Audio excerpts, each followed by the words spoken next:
everyone, my name's Danielle. I'm a writer, I'm a reader, I'm a student, and also I have been on this channel for nearly 6 years. I filmed my first video when I was 15, published it a month later when I was 16. Now I'm 21. For as long back as I can remember, I always enjoyed telling stories and reading stories. It was only when I was 15 that I released myself of the shame and could probably proclaim that I wanted to commit myself to pursuing writing as a career. I am proud of myself though for being practical, especially when I was first applying to colleges and everything. I was very practical because I pretty much understood that it's not likely that I would be able to create a full-time income from writing alone because writing does not pay a livable wage. And also I plan to live in one of the most expensive cities in America. I had no problem accepting that I had to do something to pay the bills. Truth of the matter is that I like having money. I don't need to be a dirty capitalist and hoard wealth.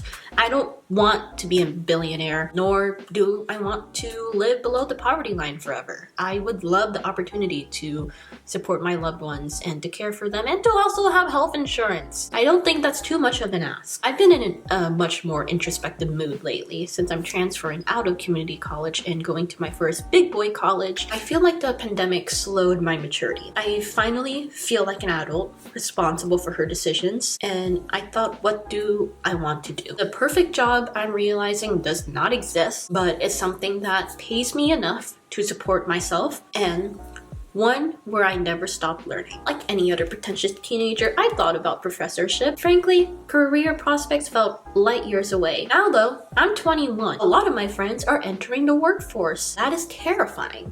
The future is staring me right in the face, and it's here. It wasn't until I took a required class for my English major. It was a World Lit class at a community college. The professor was someone that I greatly admired, Professor Chris Josuiak. Fuck me for my pronunciation. We all called him Prof. J. This professor remains to be one of the only people that I had ever met to have truly humbled me. And I mean that in the most complimentary way possible. As I learned more about him, I slowly learned that he was everything that I wanted to be. You know, to give you some background, he worked in Africa for a spell, taught English as a second language. I would love to get a teaching English as a second language certificate and teach in a Spanish speaking, French speaking, or even in the Philippines. The truth of the matter is that the pay is impressively low. If you do take that job, you are paying to work just because you are in a foreign country. Anyway. He also translated Italian poetry to English. He's written several books. He is ridiculously down to earth, and despite being intellectual, he's still incredibly spiritual. He is an amazing writer. Not only that, but he is an amazing teacher. It is one thing to know how to write. It's a whole other ballgame to have the skill of teaching it to other people, especially because the curse of knowledge is disastrous for so many intellectuals and academics. Prof. J was someone that inspired me, sparked something in me I haven't had since I was a kid, and quite frankly, that was my love of learning, my childlike wonder of the world and the people that live in it. And I was sat there in a lecture and thought on more than one occasion, I want to be just like you. So wait, how do I even do that? So I did what any self-respecting student would do, read a book. You thought I would talk to him first? Are you kidding me? This was a man who I intellectually fangirled over. So I read So You Want to Be a Professor by Drew Boyd. It starts off with warning the reader that academia is no easy career. Obviously, every career has its difficulties. No career is easy to get into. But I read on, curious to see if this was something that I could weather. The more and more I read, I felt like this was a career not just that I could do, but something that I could thrive in. Boyd made several points to say that professor life is not glamorous. I never expected it to be. Truth of the matter is that I don't care about making a lot of money. I just want enough. The fact that my standards are so astronomically low for being someone that works in the humanities is a topic for another day. However, that's where my standards are at right now. I just want to be able to have a livable wage. That's all I want. And to this day, that is something that I cannot afford. Additionally, this was a quote that pretty much inspired me. Quote, while the pay may be low, college teaching does provide autonomy and the free time that comes with the academic calendar. The free time between teaching obligations allows you to earn income through other projects.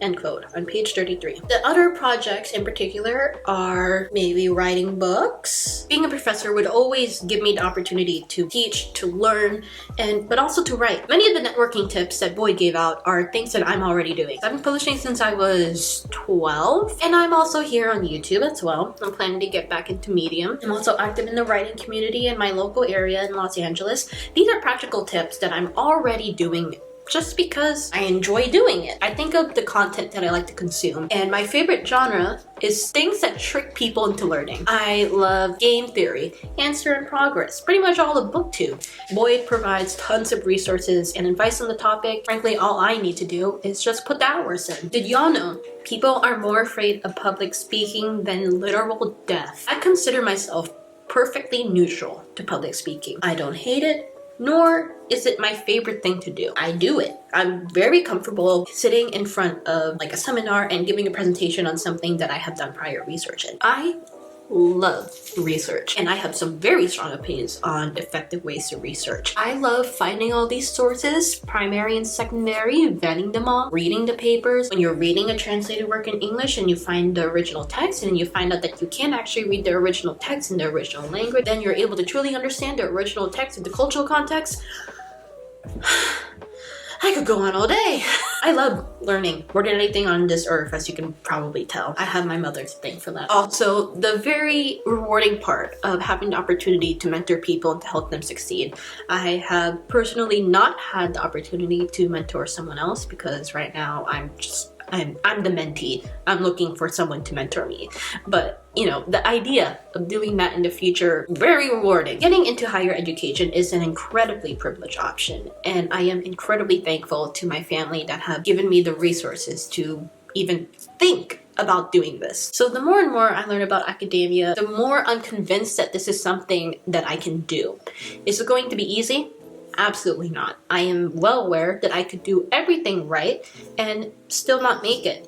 But the fact of the matter is that I believe in myself, and I cannot pass up on this life-changing opportunity to pursue it. Am I going to sit here and say that academia is for everyone? Absolutely not. I can't deny the oppressive elitism of academia when I'm a second-generation immigrant and also an Asian American female student.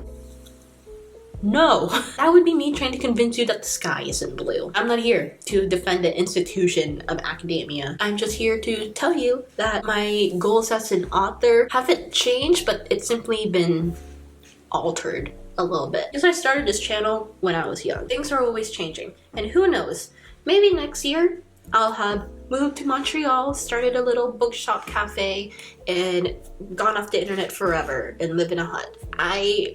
I don't know. Growing up in the AuthorTube writing community from a very young age, I felt an extreme pressure to just stick with one career. It makes sense. You are my career. You. I'm not someone that has a YouTube channel to talk about my fun hobby of knitting, although I do very much love knitting. I started this to talk about writing and to try and talk about what I wanted to do with it. It's okay to change, y'all. That just means we're one step closer being to who we are meant to be. What does that mean now? I'm still gonna be posting writing videos because I still enjoy writing videos and I like sharing my thoughts with the community. Like I said, also beneficial for me to network. There should be a space in the writing community for people that don't plan on doing this full time. And quite frankly, that's the majority of writers, because being a writer does not pay a livable wage, which is a topic for another time. The writing community is in an interesting limbo. We passed the great boom of 2016 to 2018 when it comes to AuthorTube specifically. Nothing describes it better than Taco Bell Quarterly that tweeted it out. The literary world is starting to look like a dead mall. The community is so small, everyone knows everyone, and I have no plans on leaving anytime soon. Despite all of the little hiccups in the writing community, y'all are stuck with me, even if my path doesn't follow what I originally planned. Yeah, those are my thoughts on the new year. Those are my thoughts and how my career plans have since changed. I also think it's very cool to think that I've been on YouTube for nearly 5 years now. Kind of blows my mind a little bit if I think about it too much. I'm very thankful that you guys have been around to watch me grow. Here's to a new year!